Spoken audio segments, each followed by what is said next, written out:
अगर दुनिया में कोई ऐसी जगह हो जहां से जहाज और एयरप्लेन्स बिना डिस्ट्रेस कॉल के गायब हो जाएं और कभी वापस ना मिलें, तो क्या आप उस जगह के ऊपर गुजरना पसंद करेंगे? अटलांटिक ओशन के एक हिस्से ने पिछले कई डिकेड से लोगों को इसी सवाल में उलझा रखा है। इस जगह का नाम बरमूडा ट्रायंगल है। 5 दिसंबर 1945 अटलांटिक ओशन के ऊपर आसमान बिल्कुल साफ था, समंदर भी पुरसकून नजर आ रहा था। सब कुछ एक आम ट्रेनिंग मिशन जैसा लग रहा था, लेकिन सिर्फ कुछ घंटों बाद 5 मिलिट्री एयरक्राफ्ट और उन्हें ढूंढने के लिए भेजा गया एक रेस्क्यू प्लेन ऐसे गायब हुए जैसे वो कभी मौजूद ही ना थे। उन पायलट्स ने न कभी दुश्मन का सामना किया था, न किसी तूफान का, लेकिन उनका आखिरी रेडियो मैसेज आज भी दुनिया के सबसे हैरत अंगेज रिकॉर्ड्स में शामिल है। वो ये था, "We don't know where west is. Everything looks strange. Even the ocean doesn't look as it should." और उसके बाद खामोशी। ना एयरक्राफ्ट मिले, ना पायलट्स, ना कोई फाइनल डिस्ट्रेस सिग्नल। ये सिर्फ एक इंसिडेंट नहीं था। पिछले कई डिकेड से अटलांटिक ओशन के एक खास हिस्से से जहाज और एयरप्लेन्स के गायब होने की रिपोर्ट्स ने लोगों को एक ही सवाल पर मजबूर कर दिया, क्या बरमूडा ट्रायंगल वाकई एक ऐसी जगह है जहां साइंस भी जवाब देने में नाकाम हो जाती है, या फिर ये सिर्फ इंसानी गलतियों और अफवाहों का नतीजा है? आज हम सिर्फ कहानियां नहीं सुनेंगे, हम ऑफिशियल रिकॉर्ड्स, हिस्टोरिकल डॉक्यूमेंट्स, आई विटनेस रिपोर्ट्स और साइंटिफिक रिसर्च की मदद से इस मिस्ट्री की तह तक जाने की कोशिश करेंगे। और वीडियोस के एंड तक शायद आपकी सोच भी बदल चुकी होगी। सबसे पहले समझते हैं बरमूडा ट्रायंगल है क्या।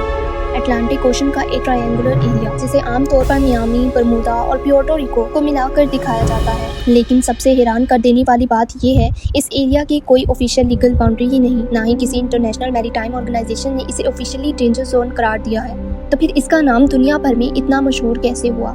1964 में एक राइटर ने पहली बार इस एरिया को बरमूडा ट्रायंगल कहा। उसके बाद मीडिया ने इस मिस्ट्री को दुनिया भर में फेमस कर दिया। 5 दिसंबर 1945 फ्लोरिडा से 5 मिलिट्री एयरक्राफ्ट रूटीन ट्रेनिंग के लिए उड़ान भरते हैं। सब कुछ नॉर्मल था, लेकिन कुछ देर बाद squadron leader lieutenant Charles trailer की आवाज रेडियो पर गूंजी, "हम रास्ता भटक गए हैं।" थोड़ी देर बाद दूसरा मैसेज आया, "हमारे कंपासेस काम नहीं कर रहे, हमें वेस्ट किस तरफ है समझ नहीं आ रहा।" कंट्रोल टावर बार बार उन्हें वापस आने की हदायत देता रहा, लेकिन एयरक्राफ्ट और दूर अटलांटिक की तरफ हटते गए। शाम होते होते फ्यूल खत्म होने लगा। आखिरी मैसेज रिकॉर्ड हुआ, "जब पहला प्लेन 10 गैलन फ्यूल पर आ जाएगा, हम सब पानी में लैंडिंग करेंगे।" उसके बाद सिर्फ रेडियो स्टैटिक और फिर कोई जवाब नहीं मिला।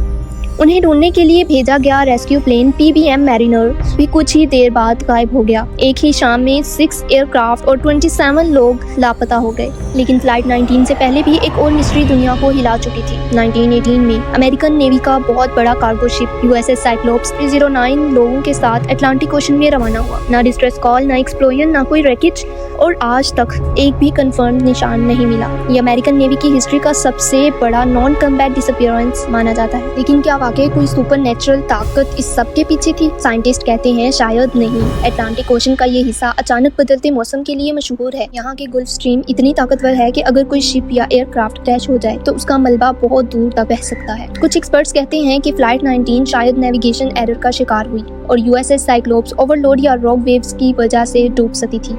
लेकिन इनमें से किसी थ्योरी ने हर इंसिडेंट का जवाब नहीं दिया, और शायद इसीलिए ये मिस्ट्री आज भी जिंदा है। हर मिस्ट्री के दो चेहरे होते हैं, एक जो अफवाहों में जिंदा रहता है और दूसरा जो फैक्ट्स में छुपा होता है। बरमूडा ट्रायंगल भी शायद ऐसा ही एक राज है। बरमूडा ट्रायंगल का सबसे बड़ा राज वो लोग नहीं जो गायब हुए, बल्कि वो सवाल हैं जो उनके साथ गायब हो गए। हर साल हजारों शिप्स और एयरक्राफ्ट इस एरिया से बिल्कुल महफूज गुजरते हैं, और फिर भी कुछ वाकयात ऐसे हैं जिनका कोई ऐसा जवाब नहीं, जिस पर हर एक्सपर्ट मुत्तफिक हो। क्या ये सिर्फ इंसानी गलती थी, ये कुदरत का एक ऐसा खेल जिसे हम आज तक समझ ही ना पाए?